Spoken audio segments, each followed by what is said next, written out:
Egunon danori, eta ongi etorriak ohiko osoko bilkura honetara, gai zerrendari jarraituz. Lehenengo puntua, 2017ko urtarrilaren 27an egindako bilaren akta onartzea labadokio, inork esatekorik, ados danok ados, hau batez onartzen dugu. Bigarren puntua, aurreko ekitalitako fakturak onartu eta ordaintzea, hau ogasun batzordean aztertu zen. Iker, zozer esatekorik? Egunon, izu hau urtean emoten dan kasu bedala, eta urrungo hilebetetan seguru asko errepikatuko dana. Eta azken baten da, aurreko urteko fakturak aurten iritsi direna plenoa dela horrek onartuteko eskubidea dekona. Guztire 256.587,87 euroko kopuru osoa da, eta esan dozun leze ogasun batzordean aztertu eta diktaminezan. Eskerrik asko inorzuz esatekorik, hau batez onartzen dugu orduan, hau batez onartzen dugu. Hirugarren puntua, kamioien aparkalekua erabiltzea egutzen duen ordenantza zira batean onartzea. Hau zerbitzuko batzordean aztertu gendun, Bilduk proposamen batzuk egin zeu esan, sartu egin dire ordenantza barruan, inork zuzer esatekorik, bai itxaso.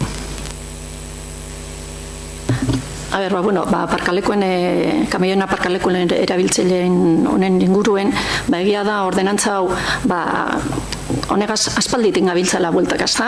Hasi ginen 2016ko maiatzaren iraunkortasun batzordean, eduki gendun honen berri lehenengoz.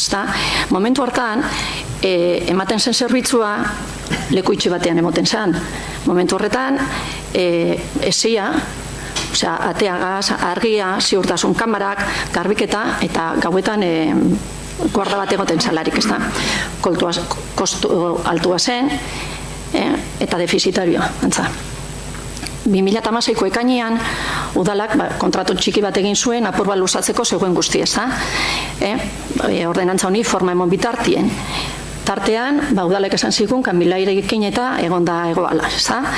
Urtarriletik ez dago zerbitzurik, ez da apur baten ez da bai dago apur bat, ordenantza hau aprobatu bitartien.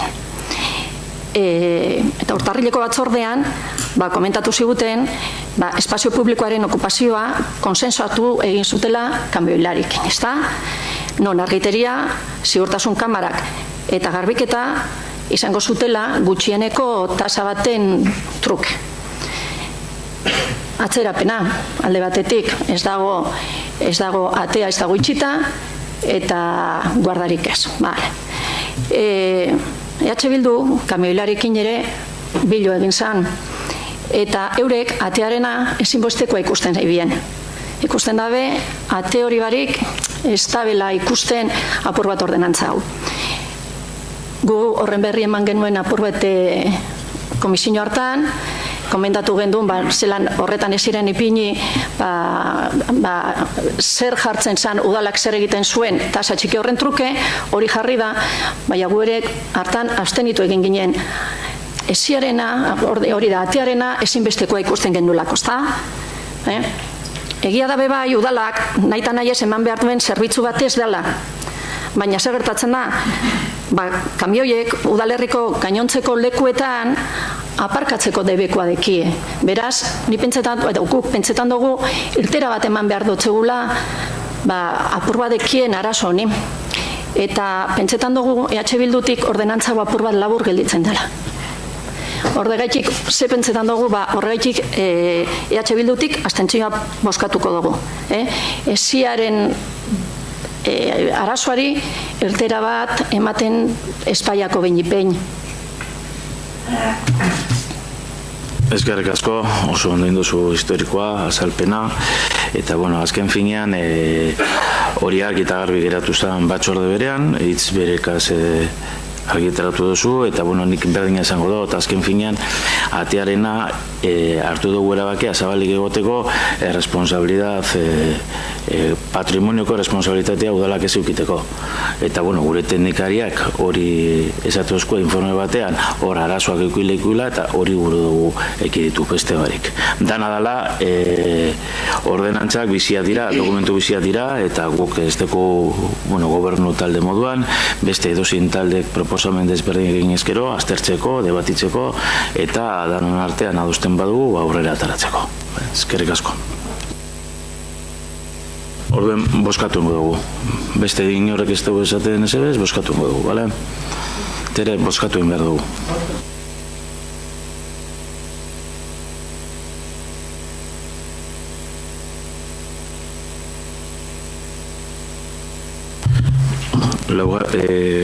Laugarren puntura joko dugu, eskolako materiala eskuratzeko diru laguntzen ordenantza aldatzea hasiera batean onartzea. Hau ogasun batzordean aztertu zen, uste dut hau batez adostu zela. Itxaso, zer esatekorik? Bai, egunon. Andonik esan dabe moduen, gizartekintzako batzordean landutako gai bada, hau batez onartua, eta eskerrak beste alderdikoei aldaketa honetan danok ados agertu garelako. Aldaketa txiki bada, eta aldaketa honetan orain arte kontemplatzen esan baldintza bat sartu izaten da, elkarbizitza unitateko kide kopurua. Eskerrik asko Itxaso, danok ados, hau batez onartzen dugu orduan. Hau batez onartuta. Bosgarren puntua, Maite Etxanoko udalaren euskera normalizatzeko plana eta hizkuntza irizpideak onartzea. Puntu honetan, lehenengo eta behin, hemen zeuzien 16 hori eskarrak eman gura dutxu edaz. Eskarrak eman gura dutxu edaz, lehenengo momentutik, adierazi duzuen konpromisoa eta induzuen lanagaitik. Beste alde batetik, langilepe, lehenengo momentutik, aposto indere eta lan indere hau aurrera ateratzeko. Eta bereziki, zede taldean, langeize hau inderenak eta gero dinamitzaile moduan eta tireka ibilbidenak arrutik.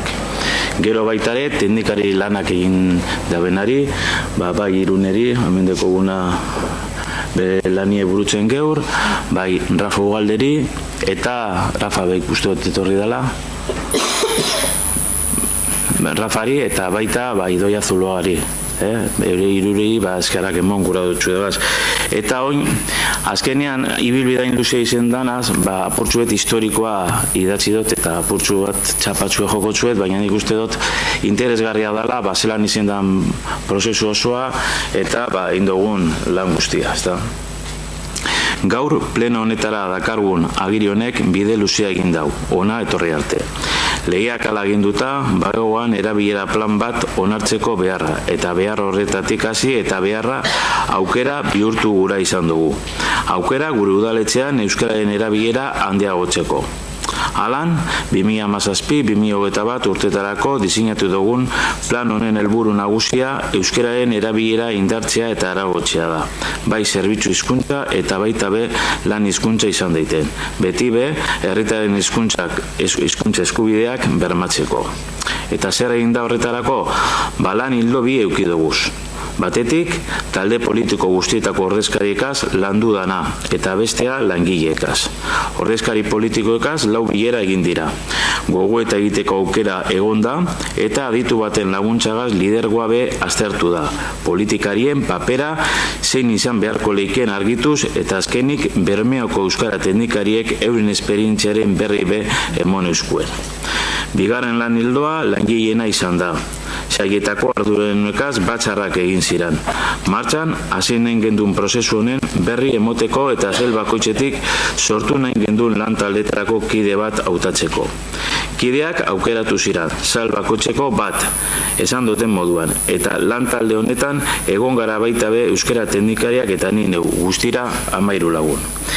Langileekaz be gogoeta egin zan eta ordezkari politikoekaz egin zan moduan langileekaz be lidergoa aztertu gendun, aditu baten eskutik.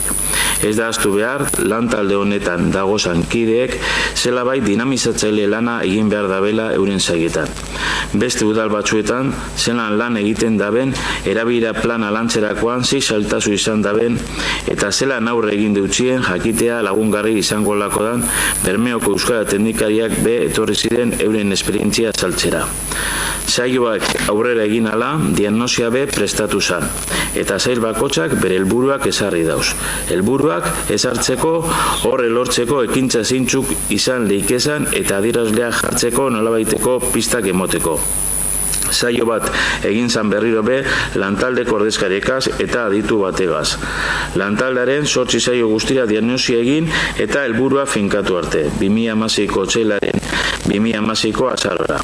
Hori lantaldari jagokonean, baina ez da ahaztu behar ordezkari politikoekaz esaterako lehenengo bilera 2015ko urrian izan gendula, eta ordurako euskara teknikariak bai bizela zeilka batzarrak egiten. Beraz, guzti honegaz azaldu gura dudana da prozesu parte hartzaile izan dela. Langileek eurek aztertu dabela zein den egungo egoera, eta eurek izan dira baita be helburuak ezarri dabizenak, eta horretarako bidelagun euki dabizela euskara teknikariak. 2015ko udazkenean hasi genduen prozesu hau eta orain hemen dekoguna erabilera planaren dokumentua da. Agiri hau oinarri izango da, abia puntua, baina orain izango da apurka-apurka lanean jartzeko ordua. Beti be herritarri euskaraz be kalitatezko zerbitzu bat emon ahal izateko.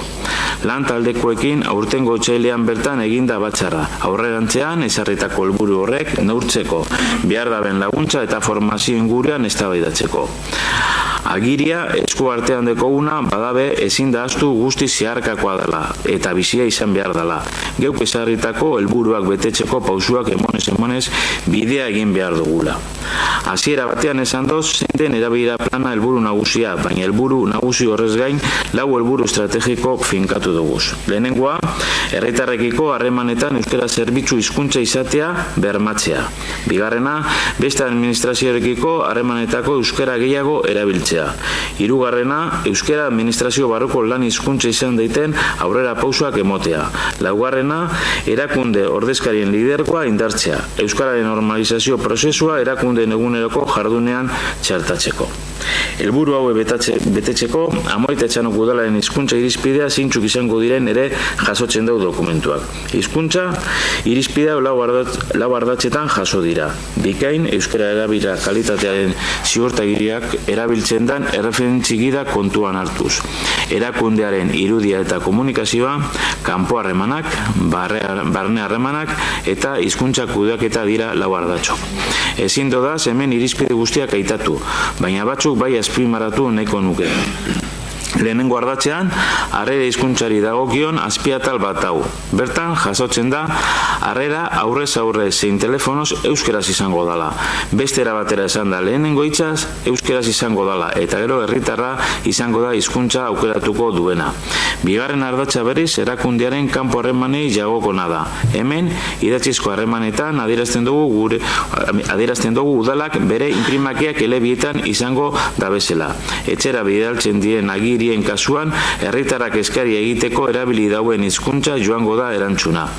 Diru laguntza jasotzeko be, hizkuntza irizpideak hauetako lehenengo ardatzean ezarritako bete beharko dabez, pertsona fisikoak zein entitate juridikoak. Horretarako, euskara zerbitzuaren laguntza izango dabelarik. Udal instalazioak eta materiala erabiltzeko be, baimena emoterakoan lehenengo ardatzean jasotako bete beharrean berri emango jake entitatei. Hirugarren ardatzari jagokonez, erakundearen barne harremanak langile eta ordezkari politikoei bidaliko jakesan komunikazio orokorrak eta dokumentu estandarizatuak elebietan egongo dira. Hau askori jagokonean eta kontuan izan da osoko bilkura batean gagozala momentu honetan, udal batzarreko hizkuntza nagusia euskara izango dela jasotzen da hizkuntza irizpideetan. Osoko bilkura zein batzordeetan euskara gaitasuna eragozpena izan ez daiten bilerak egiteko bitartekoa jarriko dira. Gaurko kasuan interpretaren laguntza dekogu esate baterako. Laugarren ardatza hizkuntza kudeaketari jagokona. Ordekogu esate baterako udalak berak antolatutako prestakuntza saioak euskeraz be izatea edota aldi baterako langileen bat kontratatu behar izanez gero, kasuan kasuko hizkuntza gaitasuna eskatzea. Trena eta aplikazio informatikoak be aipatzen dira. Honen kasuan, euskarazko bertsioaren aldeko autua egingo da. Hizkuntza irizpideak asko dira, eta eragindako arloak be hainbat dira. Hemen gitxi batzu baino ez dudaz aipatu, baina garrantzitsua da, orain badekogula zeri heldu.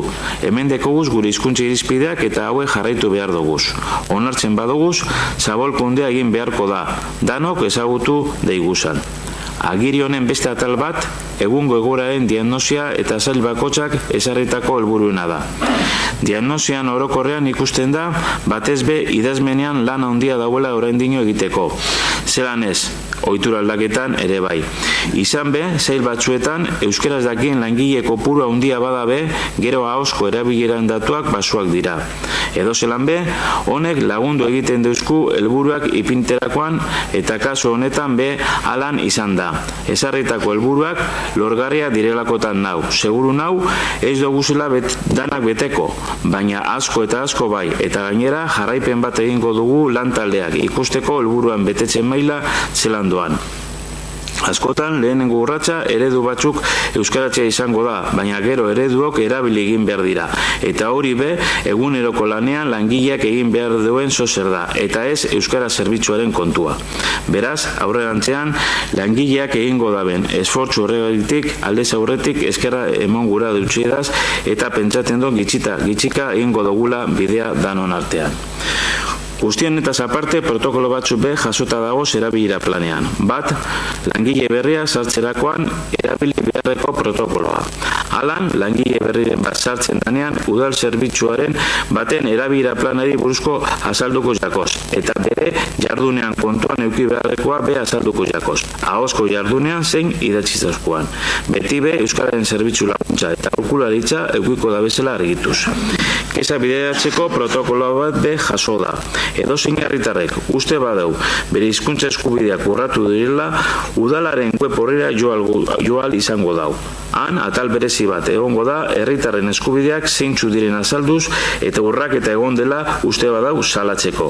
Horretarako keza horri bat begongo da. Keza horri paperean be eskuratu ahal izango da udaletxean. Keza bideratu ostean herritari jakinenaziko jako horren inguruan zer egindan. Azkenik, euskararen dekalogo bat be jasotzen da erabilera planean. Dekalogo honen arduradun politikoak hartzen duguzan konpromisoak biltzen dauz. Udal langileen kasuan gertatzen den moduan geu be herritarrei ahoz lehenengo berba euskaraz egingo dutxegu. Hori hartzen dugu konpromiso bat baino ez da. Beste bederatziak hor deukoguz. Labur bilduz, gaur hona dakarguz onartu daitezan euskararen erabilera plana eta hizkuntza irizpideak.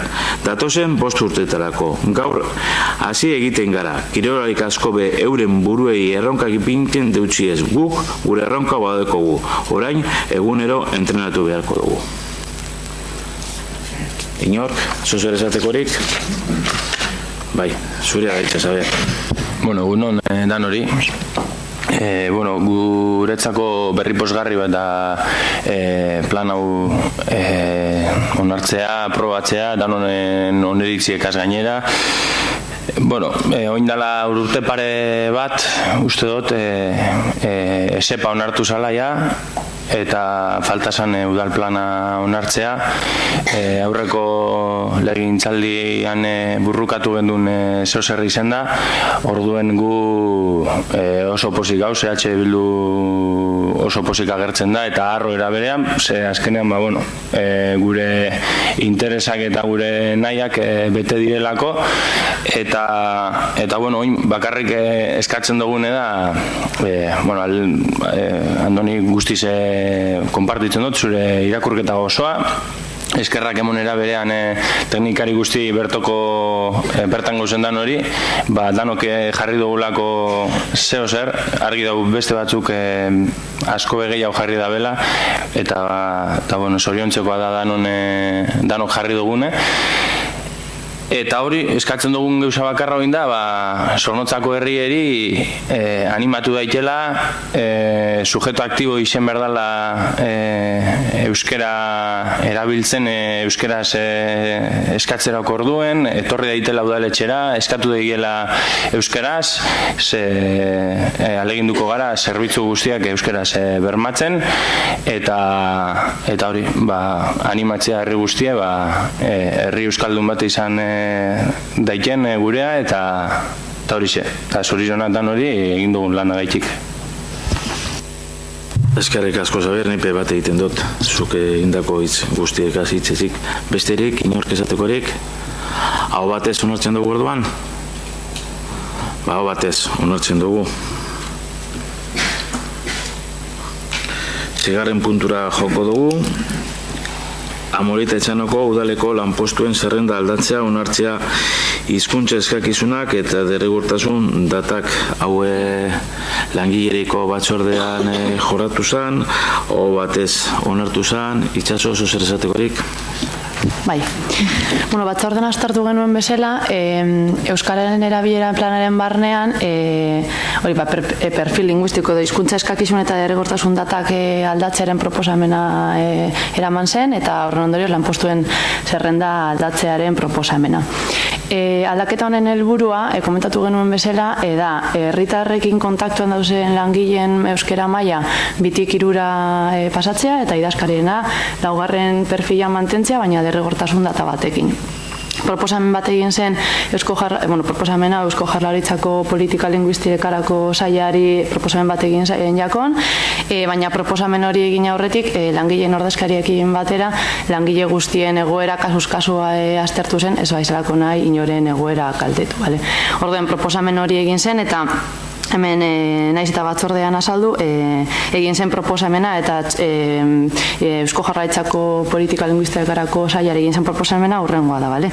Idazkari nagusia, 4. hizkuntza eskakizunean mantentzea, baina derrigortasun datarekin, eta orain komentatu dodazen lanpostu guztiak 2. hizkuntza eskakizunetik 3. eskakizunera pasatzea. Idazkaritzako administraria, langileen administraria, erregistro laguntzailea, estatistika laguntzailea, funtsen kontu hartzailea, errenta eta ondare teknikaria, kontu hartzaile administraria, errenta eta zerga bilketa laguntzailea, errenta eta zerga bilketa laguntzailea, informatika zerbitzu burua, arkitektoa, ingenieria, hirigintza aparejadorea, hirigintza eta plangintza laguntzailea, hirigintza laguntzailea, langintza eta zerbitzuen laguntzailea, lan eta zerbitzuetako burua, biltegiko arduraduna, atezaina, gizarte langile laguntzailea, administrari laguntzailea, udaltzaingo lehen agentea eta beste udaltzaingo lehengo agente bat. Proposamen hau Eusko Jaurlaritzako, esan dudan bezala Eusko Jaurlaritzako politika linguistikara aurkeztu zen, eta jaso genuen bere aldeko txostena. Komentatu zena zen, urrengo lanpostuei udalfuntzen kontu hartzailea, errenta eta ondare teknikari, informatika zerbitzu buru, arkitekto, ingenieri, hirigintza aparejadore eta gizarte langileen postuen aldaketa, 3. perfilea ez diela inako eragozpenik ikusten, ondo deritzeela 3. maila bat jartzea, eta besteei, idazkari administrari, langile administrari, kontu hartzaile administrari, beste guztiak komentatu dutan beste guztietan, 2. hizkuntza eskakizunarekin horrekin begokia izango litzatekela, baina kontuan ez da benaukin da guk aldatu ditugun perfilak 3. mailara, da herritarrekin kontaktuan dauzen lanpostuak direla. Beraz, guk uste dugu 2. mailarekin ez dela nahikoa, eta beraz, lanpostuetan naiz eta eurek egokia ikusi 2. maila bat, 3. mailan mantendu dugu. Beraz, gure proposamena mantendu dugu, 2-3. maila esan ditudan lanpostuetan, eta idazkariena 4. mailan derrigortasun datarekin. Eta hau da gure proposamena, eta amaitu horretik gauzatzu bat bakarrik, eskerrak eman hemen ere langileen ordezkari guztiei, langile guztiei jarri dan konpromesua guztia baztertzeko, eta horren esfortzua hizkuntza eskakizun maila aldatzera 2-3, eta hemen gauden guztioi, alderdi politiko guzti, zuen adostasuna gaitik. Eskerrik asko Itxaso, inor zer esatekorik, hau batez onartuko du orduan, hau batez onartzen dugu. Zazpigorren puntura joko dugu, martxoaren 8ko emakumeen nazioarteko eguna, erakunde adierazpena. Erakunde adierazpena eudeletik datorrena da bozeramaileen batzordean adostu dugu genduna, baina irakurri baino harin hau, hitz egingo dutziet nahi duen talde politikori plazaratzeko egun horren aurrean, nahi da biena. Nok eskatuko du hitza, Leirek eskatuko du hitza, beste erik hitz eskatuko du barino, Leire, zurea da hitza. Bai, berdintasun batzordean azaldu genuen bezala, eudelen proposamenari eman gen bidalen egin nion beste proposamen txiki batzuk edo eta, eseskoa jaso dugu, azalpenik gabe, gu bakarrik azaldu nahi genuen, eudelekoarekin nola ez ados gatuzela, baina minimo batzuk bakarrik bermatzen dituela. Eta suposatzen genuen minimo horiek ja bermatuta zeudela. Orduan guk eskatzen genuen azan minimo horietatik haratago joatea. Beste pausu bat ematea, besterik ez. Bai, Alicia, zure ditza bai. Vale, egunon. Nosotros en esta comisión se comentó que estábamos todos los grupos en Eudel, los únicos que no estaban, Iri Ekimena, se le dio la oportunidad, dijeron que estaban de acuerdo y dijimos que se mantenía la de Eudel, porque era la que habíamos acordado todos los partidos, no en este ayuntamiento, sino a nivel de todo Euskadi. Por eso, no sé, ¿vale? Gracias, eskerrik asko. Bai, ala eta guztiz gune egin proposamen bat jarri, eta, egia da, eudelen gaudela, baina hemen ere, 3. puntuan, ez da hau batez atera. Bai.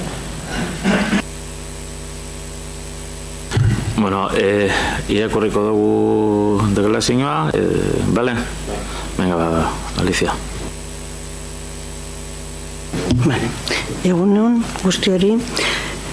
Las mujeres están, 8 de marzo, 8 principios para una representación equilibrada. Las mujeres están infrarrepresentadas en la toma de decisiones políticas a nivel municipal y enfrentan dificultades específicas para el acceso y participación igualitaria en la política local. Así se establece en el informe presentado por Inger Linge en la 31ª sesión del Congreso de Autoridades Locales y Regionales del Consejo de Europa sobre la participación y representación política de las mujeres a nivel local y regional, celebrada el pasado 20 de octubre. La participación equilibrada de mujeres y hombres en la toma de decisiones es un requisito previo de cualquier sociedad democrática. Así se afirma en la Carta Europea para la Igualdad de Mujeres y Hombres en la vida local y se insta a que los gobiernos locales tomen todas las medidas y adopten las estrategias necesarias para promover una representación y una participación equilibrada de mujeres y hombres en todos los ámbitos locales de toma de decisiones. Entre estas medidas, el artículo 23 de la Ley 4/2005 para la igualdad de mujeres y hombres, aprobada por el Parlamento Vasco, establece que todos los poderes públicos vascos deben promover que en el nombramiento y designación de personas para constituir o formar parte de sus órganos directivos y colegiados exista una presencia equilibrada de mujeres y hombres con capacitación, competencia y preparación adecuada. A tal fin, adoptarán las medidas normativas o de otra índole necesarias. La citada ley también hace referencia a la presencia equilibrada de mujeres y hombres en los órganos de dirección de las asociaciones y organizaciones profesionales, empresariales, de economía social, sindicales, políticas, culturales o de otra índole, previendo que las administraciones públicas vascas puedan adecuar las subvenciones que les corresponden en función de la adopción de medidas que posibiliten un incremento de la presencia de mujeres en aquellos órganos de dirección en los que estén infrarrepresentadas y no puedan conceder ayudas a las asociaciones y organizaciones que discriminen por razón de sexo en su proceso de admisión o en su funcionamiento. En el ámbito municipal, solo un 24,7% de los consistorios de la comunidad autónoma de Euskadi son presididos por alcaldesas y estas representan un 18,82% de la población vasca. En 2015 los partidos políticos han optado por colocar a mujeres como cabezas de lista solamente en el 32,58% de las listas electorales, y en cuanto a la permanencia, las mujeres tienden a ascender a menor ritmo y permanecer menos tiempo en posiciones de liderazgo. Entre los sindicatos mayoritarios de Euskadi, solo uno tiene una mujer como secretaria general, y ninguna de las 4 entidades financieras con sede en Euskadi tienen una presidenta, estando las mujeres representadas apenas en un 22,6% en sus órganos de decisión más importantes. Si bien no hay diferencias relevantes de género en cuanto al porcentaje de participación de mujeres y hombres en asociaciones, las mujeres son mayorías en asociaciones vinculadas con su rol tradicional femenino, asociaciones educativas, religiosas, de cooperación al desarrollo y asistencia social, mientras que tienen menos prevalencia en las deportivas, políticas, sindicales, profesionales, artísticas y de vecinas y vecinos. Las asociaciones de mujeres, por su parte, cuentan en general con presupuestos y capacidad de incidencia limitadas en las políticas municipales. Consciente de esta situación, el Ayuntamiento de Amorebieta-Etxano asume las recomendaciones del informe europeo y los compromisos derivados de la Carta Europea para la Igualdad de Mujeres y Hombres en la vida local y las obligaciones establecidas en la Ley 4/2005 para la Igualdad de Mujeres y Hombres, y se compromete a: primero, garantizar la representación equilibrada de mujeres y hombres en sus órganos consultivos y de toma de decisiones, así como en sus nombramientos para cualquier organismo local, de forma que ninguno de los sexos esté representado por menos de un 40%, a excepción de las estructuras específicas de fomento de la participación de las mujeres. Segundo, establecer mecanismos para evitar que las representantes elegidas se vean afectadas por formas estereotipadas en el reparto de competencias o atribución de funciones, o por cualquier otra forma de discriminación o acoso. Tercero, introducir medidas que permitan conciliar la participación con la vida personal y familiar, tanto a través de sistemas de horarios y métodos de trabajo como a través de sistemas de apoyo al cuidado. Cuarto, recoger, procesar y hacer públicas estadísticas desagregadas por sexo de forma sistemática para dar seguimiento a la evolución de la participación de las mujeres a nivel local y desarrollar medidas correctoras en base a este análisis. Quinto, fortalecer espacios y redes que fortalezcan la participación de las mujeres, tales como casas de las mujeres, escuelas de empoderamiento y/o consejos de igualdad municipales, y facilitar el acceso a programas como la Escuela de Empoderamiento para Mujeres Electas Virginia Woolf Basque Escola. Sexto, incrementar acciones específicas que faciliten el empoderamiento y el fomento de la participación sociopolítica de las mujeres del municipio, en particular de aquellas pertenecientes a grupos minoritarios de forma inclusiva. Séptimo, garantizar que los procesos de participación ciudadana desarrollados en el municipio incorporen la perspectiva de género. Octavo, dotar de los recursos necesarios a las áreas de igualdad y resto de áreas municipales para poder llevar a cabo estas medidas. Con el mismo objeto de fortalecer la participación social y política de las mujeres, instamos a los partidos políticos a que hagan suyos estos compromisos y adopten medidas que sean referenciales para otros agentes políticos y sociales. Eskerrik asko. Bai, eskerrik asko, Alicia Itxaso, mesedez irakurriko duzu euskaraz orain? Martxoak 8, ordezkaritza orekatu baterako 8 printzipio.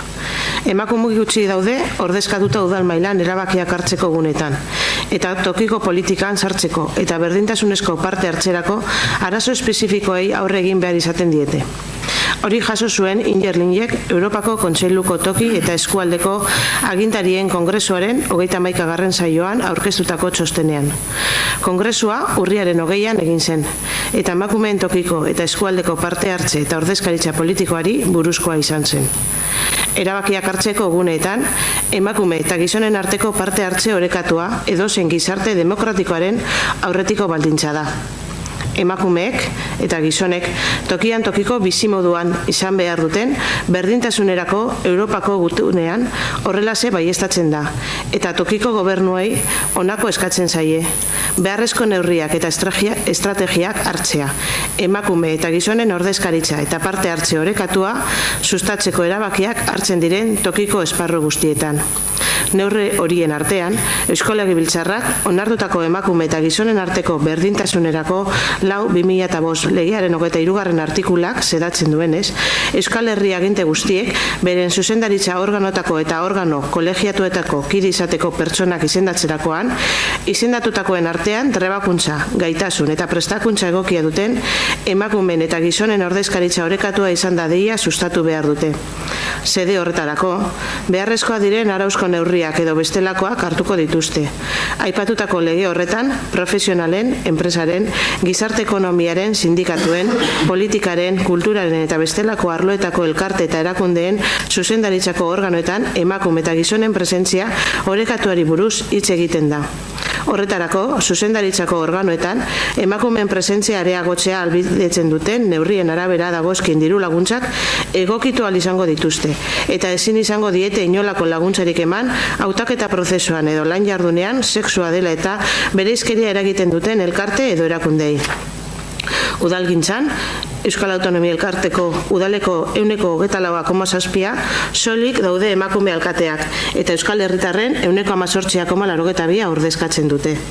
2015ean, alderdi politikoek 22,58% soilik aukeratu zituzten emakumeak hauteskunde zerrendarako zerrendaburu. Eta iraunkortasunari dagokionez, emakumeek abiadura motelagoan igo ohi dira mailaz, baita lidergoan denbora gutxian iraun ere. Euskadin gehiengoa duten sindikatuen artean, batean soilik dago emakume bat idazkari nagusi. Era berean, Euskadin egoitza duten erakunde finantzarioetako batean ere ez dago emakumezko lehendakaririk, eta erabakitzeko organo garrantzitsuenetan 22,6% soilik dira emakumeak. Elkartetako emakume eta gizonen parte hartzeari buruzko ehunekoei dagokionez, generoko ezberdintasun nabaririk izan ezarren, tradizioz rol femeninoa duten elkarteetan gehiago dira emakumeak, hezkuntza, erlijio, garapenerako lankidetza eta gizarte laguntzako elkarteetan. Kirol, politika, sindikatu, lanbide, arte eta herritarren esparruko elkarteetan aldiz, nagusitasun txikiagoa dute. Bestalde, emakumeen elkarteek oro har, aurrekontu eta eragin gaitasun mugatua izan ohi dute udal politiketan.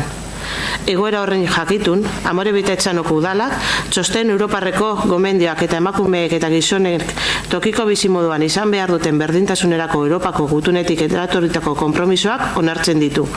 Baita, emakume eta gizonen berdintasunerako 4/2005 legean ezarretako bete beharrak ere. Honako honetarako konpromiso hartzeaz gain. Bat, kontsultarako eta erabakiak hartzeko organoetan emakume eta gizonen ordezkaritza orekatua, eta tokiko edozein organotarako izendapenak bermatzea. Beti ere, sexu batek ere ez dezan izan 40%tik beherako ordezkaritza. Emakumen parte hartzea sustatzeko egitura espezifikoetan izan ezik. 2. Zenbait mekanismo ezartzea, hautatutako emakume ordezkariak eskumen banaketa edo funtzio esleipen estereotipatuen edo bestelako diskriminazio edo jasarpen moduen eraginean izateko eragotzeko. 3. Parte hartzea eta bizitza pertsonal eta familiarra uztartzea, ahalbidetzen duten neurriak hartzea, ordutegien eta lan metodoen eta herritarrei laguntzeko sistemen bidez. 4. Sexuaren arabera bereizitako estatistika jaso, bideratu eta publiko egitea. Itxura sistematikoa emateko. Tokiko esparruan emakumeen parte hartzearen bilakaeraren jarraipena egin eta analizi horren araberako neurri zuzentzaileak ezartzeko. 5. Emakumeen parte hartzea indartuko duten espazioak eta sareak sendotzea. Hala nola, emakumeen etxeak, jabekuntza eskolak eta edo udal berdintasun kontseiluak. Eta besteak beste, emakume hautetzientzako Virginia Woolf Baske Eskola jabekuntza eskolako programan parte har dezaten ahalbidetzea. 6. Udalerriko emakumeen ahalduntzea eta parte hartze soziopolitikoaren sustapena ahalbidetzen duten ekintza espezifikoak ezartzea modu inklusiboan, batez ere gutxiengoen taldeko kideak diren emakumei dagokionez. 7. Udalerrian gauzatzen diren parte hartze prozesuak genero ikuspegia kontua hartzen dutela bermatzea. 8. Udaletako berdintasun sailetan eta gainerako udal sailetan neurri horiek gauzatu ahal izateko baliabide nahikoak jartzea. emakumeen parte hartzea, sozial eta politikoa indartzeko xedez, alderdi politikoei eskari egiten diegu konpromiso hauek beren gain har ditzaten, eta beste eragile politiko eta sozialetzat ereduzkoak diren neurriak har ditzaten. Eskerrik asko Itxaso, hurrengo puntura pasako gara, eskariak eta galderak, eskaririk, Xabierrek, Alicia Pebai, eta Mitxele Pebai. Bueno, Xabier, zu. Bueno, egun ondan hori. Bueno, guk kezka bat azaldu gure dugu, edo, bai, salatu ez dakizelan esan. Kontu da, atzo banatu zala herrian hilero aldizkaria, eta barriro be aldizkari horreri esker enteratu gara gauza batetaz, eta ez dugu dukin ezerren berri. Orduen, gaia da jaien inguruko galdetegi edo, prozesu hori zabalduko dala, galdeketa bat egingo dala jaien inguruan, eta karo, gure harridura zein izen da, gaurtik aurrera, edo bertan agertzen den testuaren arabera, gaurtik aurrera jasoalko direla ja galdetegi horien, buzoneatuko den galdetegiaren erantzunak jasoalko direla bai webgunean eta baita zelaietan. Orduan, harrapatu gaitu edo, eta niri pertsonalki bebai, azkenan batzordeko kidea izenik, hori, harrituta, de repente aurkitu gara galdetegia beraz erabakita dagoela, eta banatuko dela, eta gainera agertzen da prozesua zelan izango dan, 3 prozesu ezberdin azaltzen dire, EPEA bebai egongo direla adirazita, eta gure harridura izen da, oin arte kontutan hartu izan jakulako, plazaratu jakulako arteskaritza batzordean zein dan asmoa, zeintzuk izango ziren, gainera gure proposamenak ere galdetegi horrek inguruen eskatu jakuzan, guk helarazi egin genduzan, ez dakik gainontzeko alderdiek egin daben, baina guk helarazi genduzan, eta ordutik ona, de repente aurkitu gara, inungo erantzunik barik, baia galdetegia banatuko dala, eta esandako prozedura hori hori izango dala. Eta orduan, jako iruditzen bidezkoa, ez zelan esan adierazi, baina bai oinarte, eraman badago eta saiatu bagara guztion konsensu bat, guztion parte hartze bat egon daitela, de repente aurkitzea, berriro gainera kanpoko nonoke adieraztea gainera zer gertatuko dan eta zer egingo dan, ez dugu jako iruditzen bidezkoa. Hori ze, bera. Eskerrik asko, Xabier, zuk erantzungo duzu, Mitxel?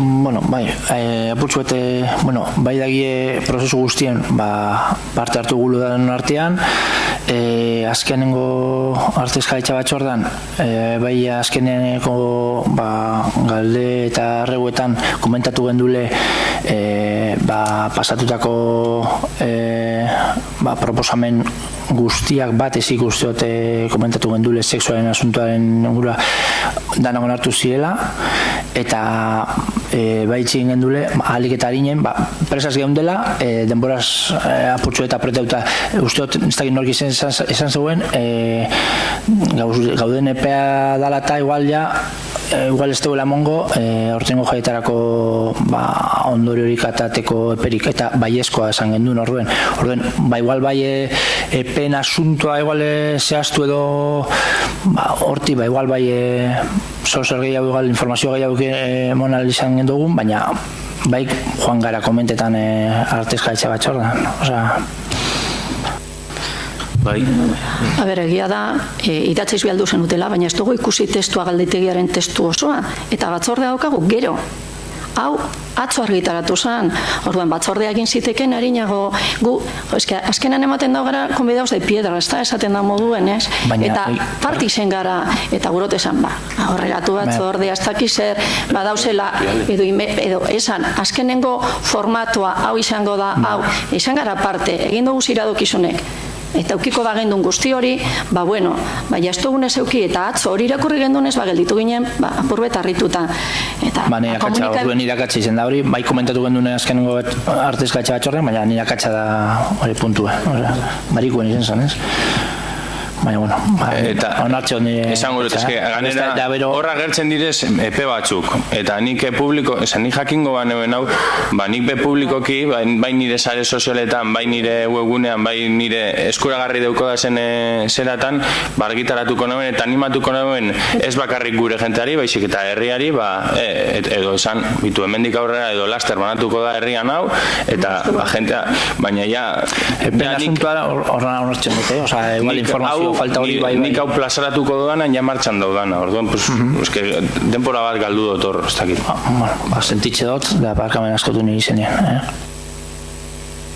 Bueno, nik bai gure dauta klasinioen baten, nik usten eban aztergaitza batzordean bai aldaketa komentatu egoa zela, zeintzuk onartu diren, zein zen prozesua, eta gertatzen zen bakarrak gure gendula herritarrak hainbat eta harinen entereti, eta hilero urtetan zanatxo, daurretik urtetan zanatxo.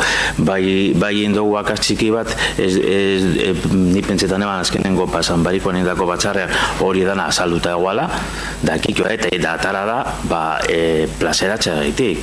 Eta azken finean, gu gure dugune da beste gunien apon aurrerak inaz gertatu zala, eta auditoriona txiki geratu zala, eta hori danoen esker da, eta nik gurako neke jaietako prozesuan parte hartze haundia izatea, eta benetan disgusto txiki bat hartu, ez da jakin hori datena, eta ez da zuela jakin, benetan, ez da egon niongo problemari, zue proposatoriko aldaketa gehienak sartu dira, eta abelek pasaturiko gidoietik galdera batzuk hartu ziren, besti era batean edo bestean sartuta guazan jadanik, eta kendu diez galdera pare bat, eta sartu diezuk sartutako zentzutik. Ez berdin, baina bai zentzutik. Eta uste dut, esfuertzu bat indela, danon arteko dokumento bat plazaratzea, eta esan da, disgusto txiki bat hartu dut, bai. Nok eskatu dugu hitza, bai? Alicia, zuk, bai, Alicia. Bai, eskerrik asko, alkate jauna. Vale. Desde este ayuntamiento y muy especialmente desde el área de igualdad me gustaría invitar a toda la ciudadanía a participar en los actos que con motivo del 8 de marzo se van a convocar. Mil esker. Bai, Alicia, eskerrik asko. Michel? Besteik ez dago, ez da? Michel? Bueno, etxiten bauztozu jakurri testu txikitzu bet. Egun ondan hori. Zeuetoako batzu dakizuenez, duela hilabete bat lanean postu aldaketa bat izan neban, eta urte guzti hauetan amestu dudan lanpostua eskaini zidaten, baina horrekin batera hainbat baldintza jarri zizkidaten lanean, eta hauetako bat lan esklusibidadia esan. Aste batzuetan zehar, negozatzen egonaz, iaz zenegotxe moduen lan postua mantentzeko aukera guztiak baloratuz eta ia posiblea zan, baina azkenean ez gara heldu akorde batera lanean, eta gaur dimizioa aurkeztu beharrean aurkitzen az, ez? Aipatu behar dut hori bat izen dela nietzat 21 hilabete hauetan zornotxarren interesak defendatu alizatie zinegotxi moduen, erantzunkizun handiko esperientzia bat eta oso aberasgarri izen dana, eta bebai gure neuke aprobetxatu udaletxeko zein ametxeko langile eta teknikari guztiek egiten duten lanagaitik eskerrak ematea, ez? Oso beharrezkoa da eta gore patxekoa da, ez? Eskarre bai komunikabidei beti edo transmititu diaten respetua gaitik. Eskerrak baita beste taldeetako zinegotxiei egiten duten lana oso garrantzitsua baita ikuspuntu ezberdinak beharrezkoa baitia erabakirik onenetara heltzeko, eta arlo pertsonalean uste dut izan dugun harremana oso ona izan dela eta guzti honegaitik eskerrik asko, ez? Bebai nola ez eskerrik asko nire taldekidei, udaletxean sartu aurretik apenas ezagutzen nituen da gaur egun lagun talde bat bihurtu zadie. Benetan talde bikaina osatzen duzu eta ziur nau guztiekaz udaletxea esku honetan gelditzen dela, ez? Eta berdin jarraitza baino ezin dizuet eskatu. Hemen puntu honetan aipamen berezi bat egin nahiko nuke alkatarekin edo Andoni lagunarekin, ez? naiz eta 4 urterako konpromeso hartu, prozesu guzti honetan izan duen ulermena eta emandako erreztasun eta laguntza guztiaitik, eskerrik asko. Konstientenaz, burua uste handia dela, legealdi erdian, zinegotxi bat aldatu behar izatea, horretik parkamen askatu behar zain dut. Eta bueno, eta maitzeko, bakit herriaren zerbitzura jartzen garen guztion gandik, akatsik ez izatea espero dela, eta ni saiatu naz, naiz eta saiatu, bakit ez dela lortu guztietan asmatzea, ez? Horregatik parkamen askatu zu guztioi, eta bereziki herritar guztiei, ez? Maitzeko, esan behar gestekot behar duzunerako dekostezuela, eta aldudan guztien lagunduko dela, ez? Eskerrik asko da nori. Michel, eskerrik asko. Nik uste dut erakutsi duzun konpromisua Moitetxanoko herriarekin betirako geratuko dela. Alkatelez oso harroguna zuk egin duzun lanagaitik. Nik uste dut zabaldu leikela harremanetan beste zinegotzi guztiekin, eta emetik aurrera zure ibilbide profesionala ospetsu izan daikela. Uste dut gehienok gainera zure enpresako salea gara, eta ona izango da nantzako, naiz eta gaur disgusto txiki bete euki. Horretaz aparte, jakin ja Michelek utziko duela, aurreratu gure dutzuetan hori, nahi ezkero, harremanetan jartzeko, Luciano Martínez izango dela Michelen ordez sartuko den zinegotzia, listan bera zan horrengoan, eta orduen gauza naturalena gertatu dela. Eta bueno, Michel, suerte y al toro. Bukatu txat emango dugu orduan.